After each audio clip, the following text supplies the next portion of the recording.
This is going to sound really silly, but it is the best advice I have never read in a self-help book. My name is Amelia Nagoski. I am the co-author of a self-help book, a New York Times best-selling self-help book that Brene Brown called a game changer. And there's one piece of advice in the book that is the best piece of advice that sounds like it would be so useless and dopey, but it's actually great, and it's this.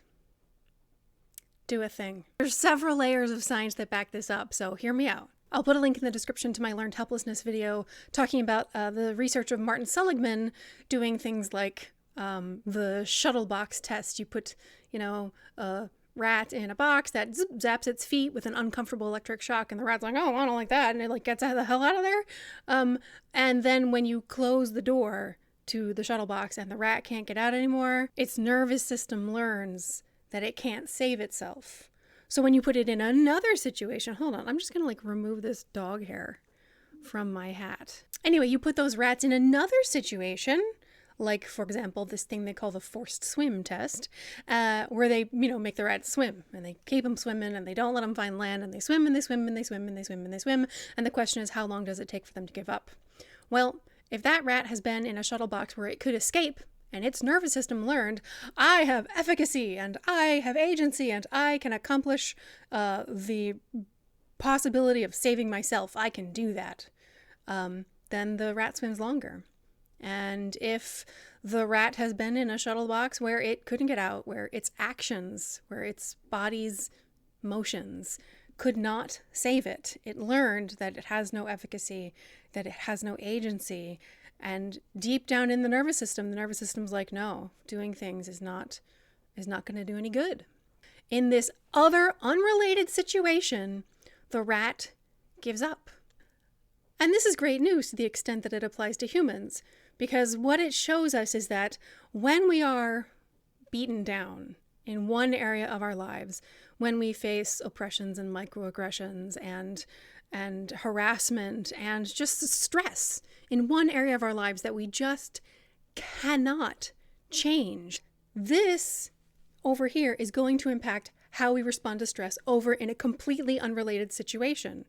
Because we're not rats and we're peoples, we can unlearn this learned helplessness. My first video on learned helplessness ended with the idea that we are humans and we have, frontal cortexes, and we can tell and communicate with our, the earlier, more primitive parts of our brains and tell them we are aware that this is a rigged game. We know that we can accomplish things and we can save ourselves, even if not in this situation, then in this situation, we maybe could. And for a lot of people, just knowing that the game is rigged like that is a relief, which is why I did it first.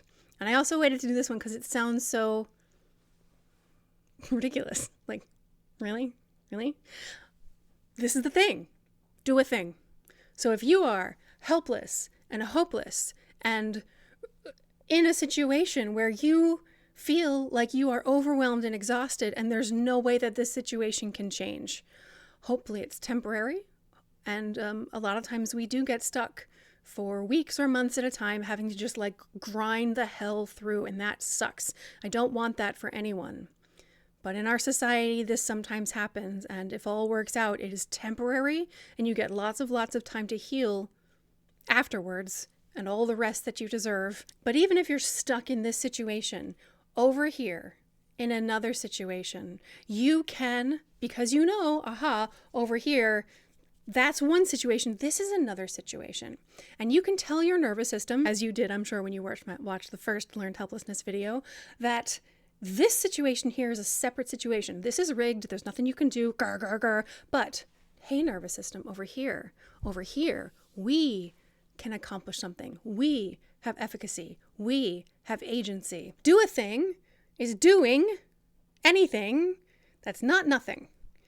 And how you do a thing is by doing a thing. You pick a task to accomplish that you do with your body, that your body can recognize as accomplishment. Digging a garden, organizing your cabinets, condensing all your little travel-size moisturizers into one big bottle of moisturizer, dyeing your hair or cutting your hair, transplanting houseplants, cooking something that requires elaborate preparation, building something, making something, designing something, writing a song, singing a song, doing a dance, anything that's not nothing, that your body will recognize as you having accomplished a task of any kind. If you can show your nervous system through demonstration that it can do a thing, then over here in this space, which is not related to this space that you maybe, no matter how bad it is, you can't escape,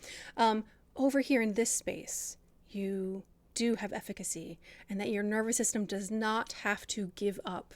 And if your nervous system has not given up, then over here, you're going to have something left to give. And you're going to be able to sort through the issues and the questions and the problems that make this issue over here that keeps you so bound. You're going to be able to untangle that because you're going to have the energy and the clarity of thought to do it. Burnout is not a book that's intended to help you solve all the world's problems or any problems at all. Burnout is a book to help you deal with the stress in your body so that you can have the capacity to deal with whatever the things are that are causing your stress. Which is why the book never talks about like how to talk to your in-laws or how to, become a senator. It's because I don't know what your contribution is going to be to making the world a better place. But I know what your body needs, which is basically for you to listen to it and to show it that it is capable of making the change that the world needs. My concrete specific example is the day after Election Day 2016. I woke up and our country had elected a reality show star as its next president. And there's nothing I could do. I had voted. I had encouraged my students to vote. I had a lot of feelings, also to do with the sort of like some of Donald Trump's personality situations are a little bit triggering in terms of my family history. I ended up going back into therapy that week after a couple of years off. I went out in front of my house and I stood on the front step with a shovel in my hand and I dug a trench from the front door to the little parking area on the side. And I dug the trench and then I filled it with gravel and then I set paving stones in it. And I created a path from my front door to my driveway. It took me about an hour and 20 minutes of heavy, hard labor. And when I got to the end, Donald Trump had still been elected President of the United States, but I was not filled with quite so much despair. I didn't feel quite so helpless. I was as helpless as I had been before. There was still nothing I could do, but my body didn't feel as heavy laden. I felt ready to go back out into the world to do the part that I can do. This is a place where I would really like comments. What are things to do? Connecting with other people, connecting with animals, all the things you do to complete the stress response cycle, of course. But what are things you do when you feel like hopeless and helpless and overwhelmed and exhausted? What's a thing you can do that's really concrete and specific and right here, right now, that tells your body, we can do a thing. And if we can do this thing, then we can do other things.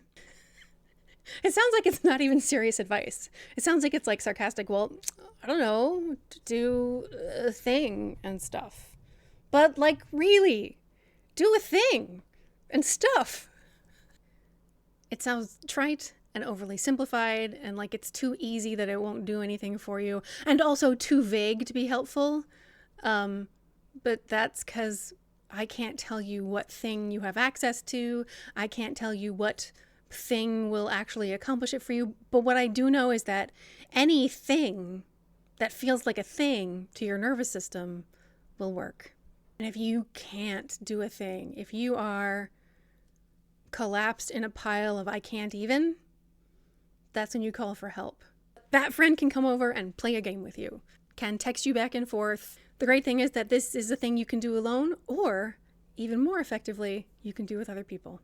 reach out for help, because in the end, the cure for burnout is not self-care. It's all of us caring for each other.